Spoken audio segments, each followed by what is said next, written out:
हिंदी साहित्य और व्याकरण के महत्वपूर्ण प्रश्न जो TGT, PGT, LT grade, DSSB, KVS परीक्षाओं के लिए महत्वपूर्ण होंगे ये प्रश्न। तो स्वागत है study with Ravi YouTube channel में। अगर चैनल को सब्सक्राइब ना किया हो तो प्लीज़ चैनल को सब्सक्राइब करके बेल आइकन जरूर दबा लें। तो पहला प्रश्न है आज का कि रहीमदास की रचना दोहावली में छंदों की संख्या कितनी है।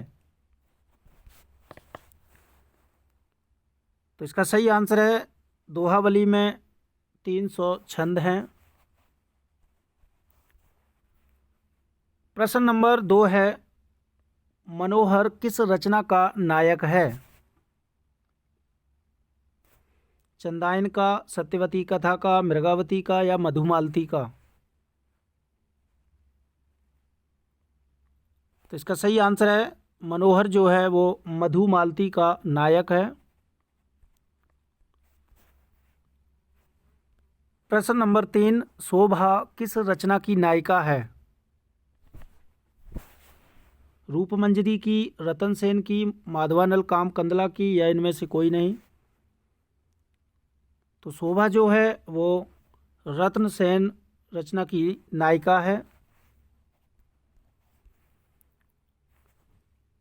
प्रश्न नंबर 4 है जौहर बही स्त्री पुरुष गए संग्राम पंक्ति किसकी है। जायसी की, कुतुबन की, मंझन की या नूर मोहम्मद की। तो जौहर बही स्त्री पुरुष गए संग्राम ये पंक्ति है ऑप्शन नंबर ए जायसी की। प्रश्न नंबर 5 है मधुमालती का प्रकाशन वर्ष क्या है। 1540, 1545 या फिर 1503 या 1501। तो इसका सही आंसर है मधुमालती ये मंझन की रचना है और इसका प्रकाशन वर्ष है 1545 ईस्वी।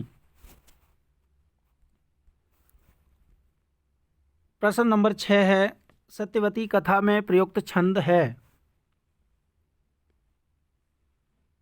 ये ईश्वरदास की रचना है और इसका जो छंद है वो है दोहा चौपाई।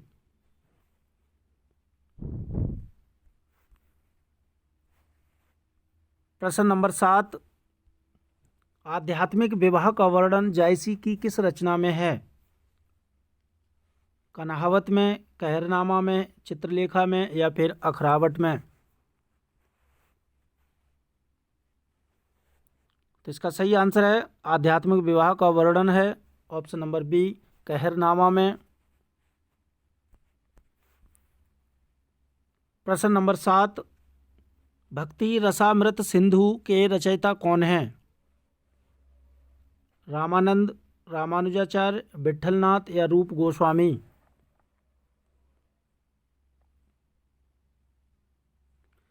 तो इसका सही आंसर है ऑप्शन नंबर बी रामानुजाचार्य। प्रश्न नंबर 8 आकाश धर्मागुरु कहा जाता है।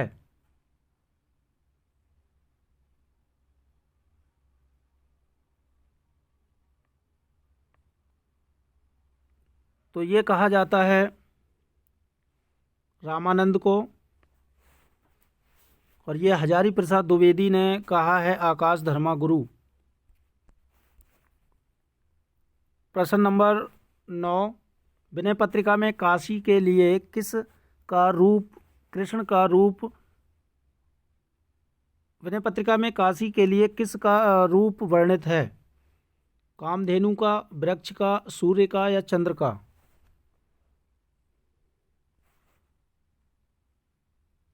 तो इसका सही आंसर है ऑप्शन नंबर ए कामधेनु का। प्रश्न नंबर 10 राम भक्ति शाखा में रसिकोपासना का समावेश किसने किया।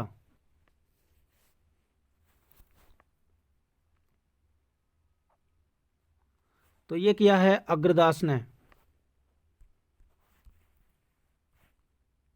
प्रश्न नंबर 11 महाराज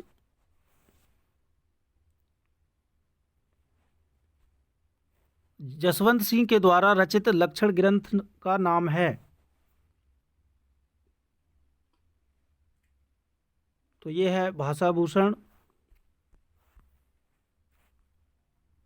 प्रश्न नंबर 13, रामचंद्र शुक्ल ने पद्माकर की भावमूर्ति विधायिनी कल्पना की प्रशंसा क्यों की है?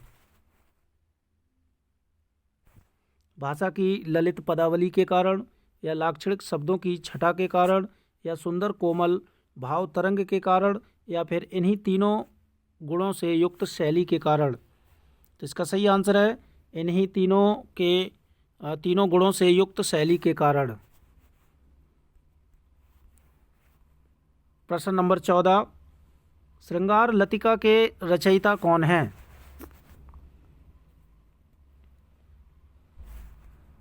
तो महत्वपूर्ण रचना है और इस रचना के लेखक हैं ऑप्शन नंबर ए द्विजदेव।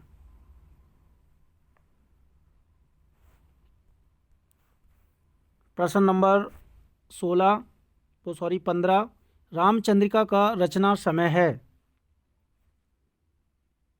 ये केशवदास की रचना है और इसका जो प्रकाशन वर्ष है वो है ऑप्शन नंबर सी 1601 ईस्वी।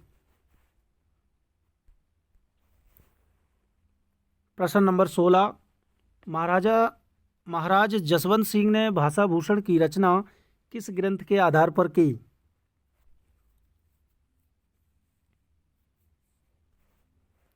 तो ये की है चंद्रालोक के आधार पर। प्रश्न नंबर 17, इनमें से किस विद्वान का कोई भी ग्रंथ उपलब्ध नहीं है?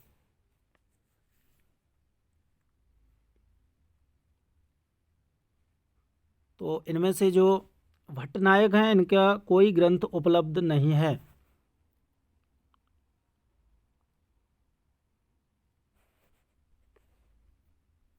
मतलब भट्ट लोलट का कोई ग्रंथ उपलब्ध नहीं है। इसका सी सही आंसर है। प्रश्न नंबर 18, कविता अपने मूल रूप में जीवन की आलोचना है, किसने कहा?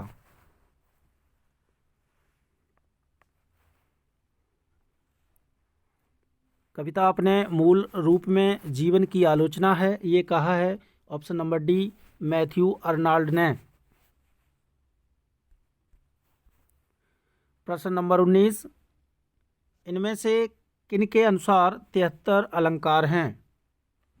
रुद्रट के अनुसार, दंडी के अनुसार, भामह के अनुसार, या फिर विश्वनाथ के अनुसार? तो 73 अलंकार हैं रुद्रट के अनुसार।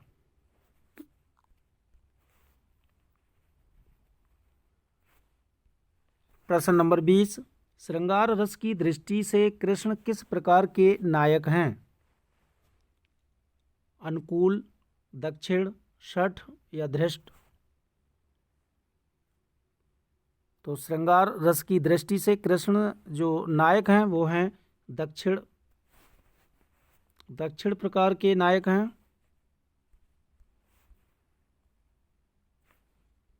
प्रश्न नंबर 21, अंगिका किस राज्य की बोली है? बंगाल की, छत्तीसगढ़ की, मध्य प्रदेश की, या फिर बिहार की?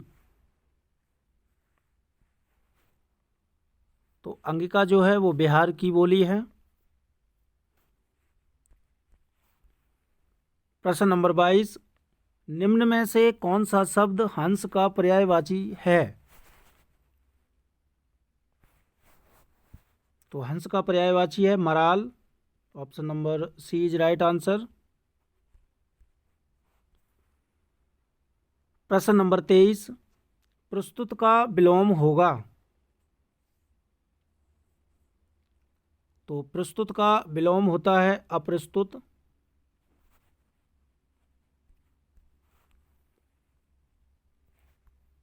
प्रश्न नंबर 24, कालिदास की किस रचना को दूत काव्य माना जाता है?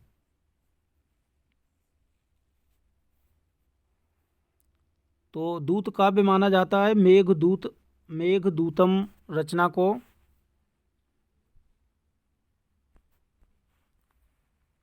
प्रश्न नंबर 25, नैषधि चरितम किसकी रचना है? भास की, कालिदास की, श्रीहर्ष की, या भारवी की? तो इसका सही आंसर है नैषधि चरितम रचना के लेखक हैं ऑप्शन नंबर सी श्रीहर्ष। तो ये थे महत्वपूर्ण 25 प्रश्न।